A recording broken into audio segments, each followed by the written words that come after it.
Jika kita bertemu dengan orang atau ada imam yang kebetulan dia lahan atau ummi, membaca Fatihahnya adalah tidak benar.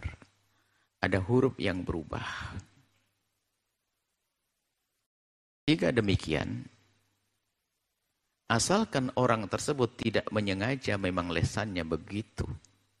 Sudah belajar bertahun-tahun tetap saja. Nggak bisa bedakan antara sin dengan shod. Jadi berabe. Tapi memang bisanya begitu, ya tentu bagi dia adalah sah. Dia adalah sah. Bagi dia, bisanya begitu kok. Cuman kalau kita ingin bermakmum dengan orang yang ummi, ini bahasa fikihnya dalam orang yang tidak baik dalam baca surat Al-Fatihah adalah ummi. Kalau kita bermakmum dengan yang seperti itu, termasuk kita bermakmum dengan orang yang nggak pakai Bismillahirrahmanirrahim. Ya, karena Bismillah dalam madhab kita adalah bagian daripada surat Al-Fatihah. Yang tidak baca Bismillah seperti tidak baca Fatihah. Yang tidak baca Fatihah kan sholatnya tidak sah. Kan begitu dalam madhab kita Imam Syafi'i yang dikukuhkan, yang tidak baca Bismillahirrahmanirrahim tidak sah, kan begitu. Sama kalau orang ya, membaca Al-Quran tidak benar, cuman bedanya membaca Al-Quran dengan tidak benar, selagi memang bisanya seperti itu, maka sah bagi dia.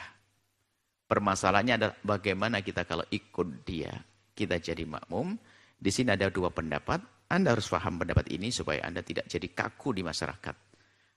Pendapat yang selama ini kita dengar tentunya dari para ulama-ulama dan benar apa yang beliau sampaikan adalah al-ibrah bi'tiqadil ma'mumi.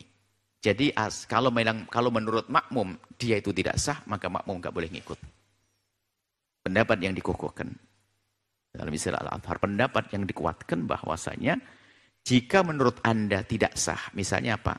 Anda bisa Fatihah benar, dia Fatihahnya enggak benar. Berarti kan dia enggak sah menurut Anda. Menurut Anda.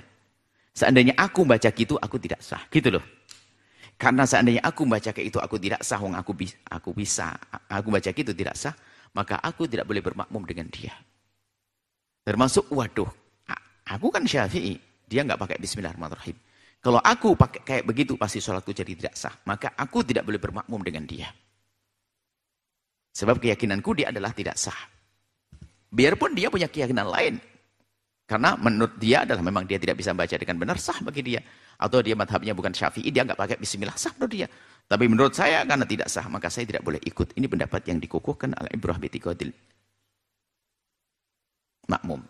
Yang kedua adalah al-ibrah bi'tiqadil imam. Maksudnya begini. Kalau memang dia sah, diterima oleh Allah, ya kita boleh ngikut di belakangnya. Makanya ambillah pendapat ini supaya Anda tidak kaku di masyarakat. Agar tidak menjadi sok mentang-mentang punya hafalan Quran, nyalahkan semuanya. Enggak mau, akhirnya sholat sendiri terus ya karena kebodohannya. Mau hafal Quran tok sepanjang hidupnya, enggak pernah belajar fikih. Nah, ini kan kacau juga orang seperti itu. Hanya merasa, wah fikihnya fikih sederhana banget, akhirnya apa? Dia enggak mau sholat, sholatnya sendiri terus. Gara-gara apa? Enggak cocok sama imamnya. Imamnya lahan, imamnya ini. Dan memang banyak masjid seperti itu. Yang jadi imam tuh banyak, bacaannya kurang. Banyak kurang.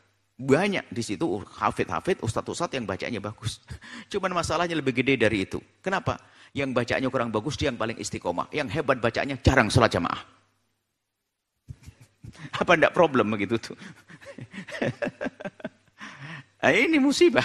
Ya biarkanlah Ustaz Pak Haji yang bacaannya belepotan itu jadi imam. Dia itu jauh lebih bagus daripada itu hafal Quran tapi jarang berjamaah. Nggak bisa bimbing umat itu. Jadi jika Anda melihat yang semacam itu, Anda bebas. Anda boleh mengikutinya. Dan sholat Anda sah menurut pendapat yang kedua. Ini fikih, pembahasan fikih, tidak usah ragu. Nggak usah Anda bimbang, nggak usah keredagu, dan semuanya. Oke. Cuman kalau Anda ingin, Anda punya rombongan sendiri, apalagi dalam safar, kan sah saja. Anda ingin menyempurnakan, Anda sholat sendiri boleh. Seperti itu. Jadi kalau seandainya harus Anda ikut, termasuk kalau kita tiba-tiba pergi ke Mekah sana, ternyata nggak pakai Bismillahirrahmanirrahim, Anda nggak usah pakai pendapat yang pertama dalam madhab Syafi'i, nanti Anda nggak mau sholat berjamaah di sana. Anda boleh mengikutinya dengan pendapat yang kedua tadi. Jadi kita harus bijak. Jadi bijak jadi imam, bijak jadi makmum. Bijak jadi imam itu gimana? Kalau Anda biasa sholat di orang yang biasa pakai bismillah, biarpun madhab Anda bukan Syafi'i, ya pakai bismillah dong, kasihan umat. Kalau Anda bacaannya belepotan, jangan maksain diri jadi imam. Kasihan umat, bingung nanti di belakang. Itu namanya jadi imam yang bijak. Kalau ternyata imamnya nggak bijak, nekat gara-gara dia bangun masjid, tetap jadi imam belepotan. Ya kalau sudah imamnya nggak bijak, jangan sampai makmumnya nggak bijak. Ya sudahlah, apa boleh buat. Lumayan juga dia istiqomah biar bacaannya tok nggak benar. Ikut di belakangnya, Anda bijak jadi makmum. Itu saja. Semoga Allah memberikan pada kita keistiqomahan dalam kebaikan. Mudahkan kita untuk meningkatkan kualitas ibadah, kualitas ilmu, diberi keikhlasan dalam beramal, diterima oleh Allah. Wallahu a'lam bishawab. Jangan lupa berselawat kepada baginda Nabi Muhammad sallallahu alaihi wa alihi wa sahbihi wasallam.